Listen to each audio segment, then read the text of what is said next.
stiprāk līdz, ka tu vienmēr esi mūsu stiprāk līdz, un ka tikai tu dod šos drošos pamatus mūsu dzīvē, mūsu ticībai, mūsu rīcībai, mūsu izvēlē. Paldies, tu stiprāk līdz. Paldies, Jēzus. Paldies, tev mīļais kungs. Mēs tevi pielūdzam un tevi slavējam. Mēs tevi slavējam ar visu, kas mums pieder. Mēs slavējam tevi ar visu, kas mums pieder. Mēs tevi slavējam ar savām dziesmām, ar vārdiem, ar laiku, ar savu klātbūtni. Paldies, tev mīļais Dievs, ka tu esi mūsu spēka avots, ka tu esi avots visam tam, kas mums ir vajadzīgs. Paldies, ka tev ir viss, kas mums ir vajadzīgs. Māci mums uzticēties, Dievs. Māci mums uzticēties visās sfērās. Visās dzīves sfērās māci mums uzticēties. Tev stiprai līdzi. Tev, Jēzus. Mēs tevi slavējam un pielūdzam un augstu godājam arī viss, kas mums ir. Mēs tevi mīlam, Jēzus. Viss gods, slava un pateicība pieder tevi.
Halleluja. Paldies Tev par šo dziesmu, Dievs. Paldies par šīs dziesmas garu, kāds tas ir, Dievs.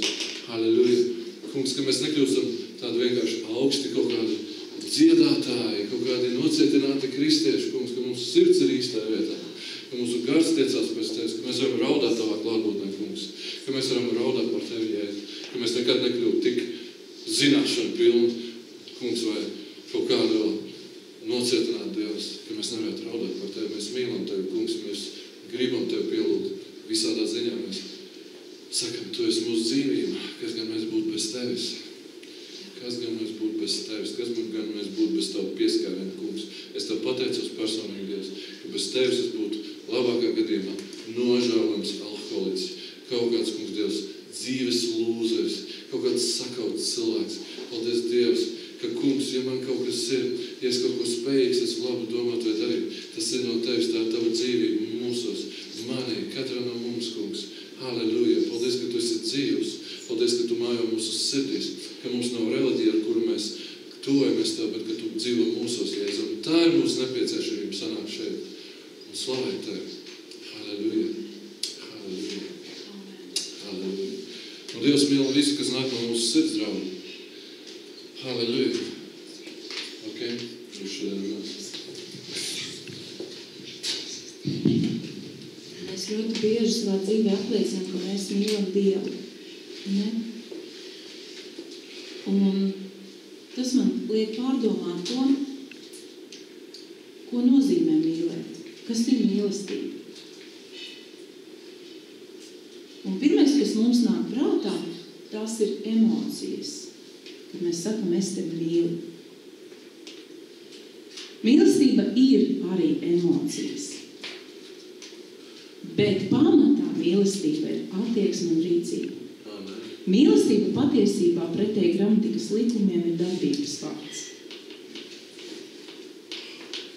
Iedomāsimies kaut vai mums ļoti saprotamu sfēru cilvēku attiecības. Ja kāds mums apgalvo, ka mūs mīl, un skaistos vārdos varbūt to ietim un izpušķo un apgalvo, ka mūs mīl, bet ja mēs redzam, ka otra cilvēka attieksmē un viņa rīcībā mēs redzam kaut ko pilnīgi citu, tad mēs saprotam, ka šie vārdi nav īsti. Un mēs saprotam, ka tā nav mīlestība. Un ļoti, ļoti līdzīgi mums ir arī es domāju, ar šo Dieva mīlestību, ko mēs tik bieži arī mēdzam apgalvot, ka mēs mīlam Dievu, mēs mīlam. Un Dievs arī skatās tieši tāpat uz mūsu attieksmi visdažādākajās situācijās un uz mūsu rīcību. Kā mēs rīkojamies? Jo Dievam par visu svarīgāks ir redzēt mūsu darbībā, mūsu mīlestību. Un ne tikai situācijās, kad mums tas ir ērti un viegli un patīkami, bet redzēt šo mīlestību jebkurā situācijā. Un tas ir ārkārtīgi grūti. Ne? Bet tikai tādā veidā mēs varam parādīt šo mīlestību. Jāņa evaņģēlijā 3.16 ir teikts, ka Dievs tik ļoti mīlēja katru vienu no mums, ka viņš deva. Un ko viņš deva? Viņš atdeva pašu dārgāko. Un ar kādu mērķi? Lai mēs tā necienīgi un grēcīgi, bet mēs tiktu izglābti. Tātad Dievs tik ļoti mīlēja, ka viņš deva. Un mēs redzam pēc Dieva vārda, ka lūk šī mīlestība ļoti cieši saistās ar vārdu deva. Tad, kad mēs mīlam kādu cilvēku, tad mēs domājam, ko izdarīt, lai viņu iepriecinātu. Ko izdarīt vairāk par to, kas man pienāktos pret šo cilvēku. Piemēram, par pienākumu. Ja? Es mīlu savu vīru, mans pienākums ir pienākums, gādāt par to, ko gādāt. Bet tad, kad es mīlu savu vīru, tad es domāju, kā izdarīt kaut ko drusciņu vairāk par to savu pienākumu. Vai ne? Es domāju, kā viņu iepriecināt, kā viņu pārsteigt. Tā taču ir. Ja vien mēs mīlam, tad mēs par to domājam. Ko izdarīt, kā dot vairāk par to noteikto minimumu, teiksim tā.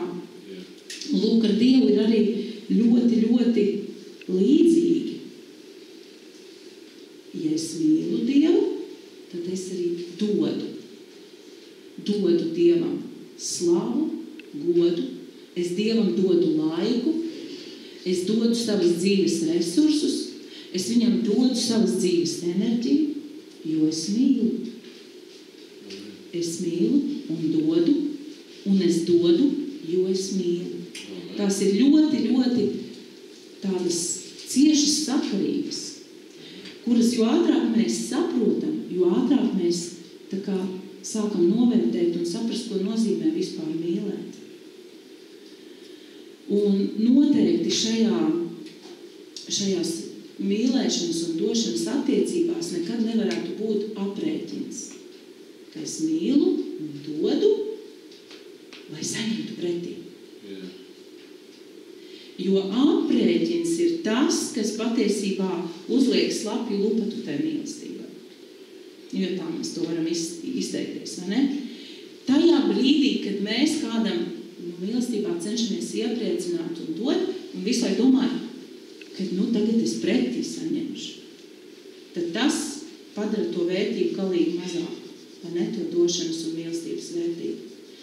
Un līdzīgi ir arī ar šo došanu Dievam, ar ziedošanu. Mēs zinām, ka šādi Dievs rīkojas, ka šie principi tādi ir, ka mēs dodam un Dievs mums bagātīgi svētī. Tā vienkārši ir. Bet tad, kad mēs dodam Dievam, mums par to nevajag domāt. Mums vajag aizmirst. Kā Bībelē teikts, lai kreisā roka nezina, ko labā dara. Ja? Dodu un aizmirstu un priecās, jo es mīlu Dievu. Un mīlestība ir pati grūtākā lieta, ko mums nākas mācīties savas dzīves laikā. Un šogad uz Ziemassvētkiem bija tāds gadījums, kad es sapratu, ka dzīvē vienmēr visas lietas atgriežas pie tevis. Atgriežas. Kad mēs dzīvojām Valmierā, mums bija brīnišķīga arī ģimenīte, ar kuru mēs tā kā bijām sadraudzībā, un šai ģimenītei negāja viegli, viņu attiecības bija sašķēlušās, un mēs mēģinājām šai ģimenei kaut kā palīdzēt tīri praktiski, ko mēs varam izdarīt. Un bija tā, ka šajā ģimenītē dzima bērniņš, un Ilmārs bija tas, kas šo bērniņu veda uz slimnīcu, lai viņš varētu piedzimt, tad brauca bērniņam pakaļ, lai viņš varētu atbraukt mājās. Un mēs darījām kaut kādā veidā, ko mēs varējām. Un ir pagājuši 4 gadi vairāk. Un es kaut kā, biju aizmirsus to situāciju un tos cilvēkus īstenībā nebiju daudz domājusi par viņiem. Bet pēkšņi decembrī man ir zvans, un man zvana šī sieviete. Un viņa izrādās jau 2 gadi dzīvo Anglijā, un ģimenīte viņiem ir atjaunojusies, viņi ir kopā ar vīru un bērniņiem abiem. Un es saprotu, ka daudzas lietas Dievs ir darījis ļoti brīnišķīgi, dziedinājis šo ģimeni, daudz darījis viņu dzīvē. Un viņi saka, un viņi atcerējušies tieši par mums, ka mēs bijām tie, kad viņiem bija ļoti grūti, ka mēs, viņus ļoti atbalstījām. Un viņi saka, ka viņiem sirdī mūs iepriecināt. Un viņi mums tiešām atsūtīja ar kurjeru brīnišķīgas dāvanas un pārsteigums. Tas bija liels un, protams, patīkami, bet es tiešām, kad atinu to filmu atpakaļ, es atceros, ka tad, kad mēs to darījām, tad tas tiešām nebija doma, kā mums atdarīs, kā mums atmaksās. Bet redzat, paiet ilgs laiks, un tev tas nāk pilnīgi kā pārsteigums. Kā pārsteigums, kā iepriecinājums, un Dievs to saka, atceries, labi, sen tu to darīji, bet tu to darīji no sirds un mīlestībā. Un ko es ar to visu gribu teikt? Ka mums mīlestībā ir vienkārši jārīkojas un jādzīvo katru dienu un darīt visas lietas Dievam par godu un mīlestībā un nedomāt, kad es to saņemšu atpakaļ, kā. Bet Dievs zina īsto laiku un īsto veidu, kad tevi pa laikam iepriecināt un tevi atdarīt. Vai ne? Tieši tā. Un mans vēstījums patiešām ir šodien domāt par to, ko es ietveru šajos vārdos, es tevi mīlu, Dievs. Ko es ietveru? Un cik daudz es esmu gatavs dot Dievam, cik gatavs es esmu veltīt Dieva darbā, spēku, laiku, enerģiju, finanses, resursus, jebkuras lietas, kas man pieder. Jo Dievs nekad mums šajā brīdī neprasa vairāk, kā mēs spējam dot. Nekad. Nekad Dievs neprasa vairāk. Bet sāc ar šo dienu savu mīlestību izrādīt Dievam darbībā. Un lieto visu to, ko Dievs tev jau ir devis, kas tev jau pieder. Mīļais debes Tēvs, mēs patiešām lūdzamies, lai Tu mums māci šo mīlestības valodu.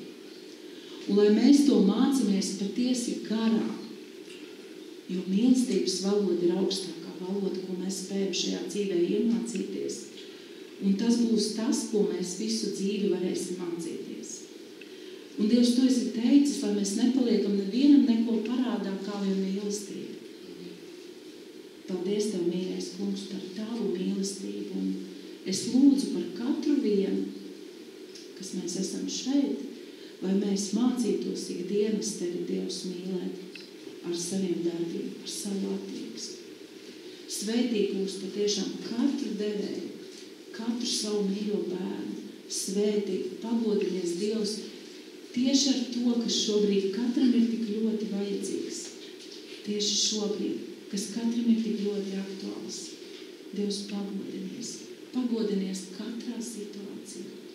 Paldies Tev, mīļais Dievs, ka mēs varam vienmēr uz Tevi uzticēties. Slavu Tev.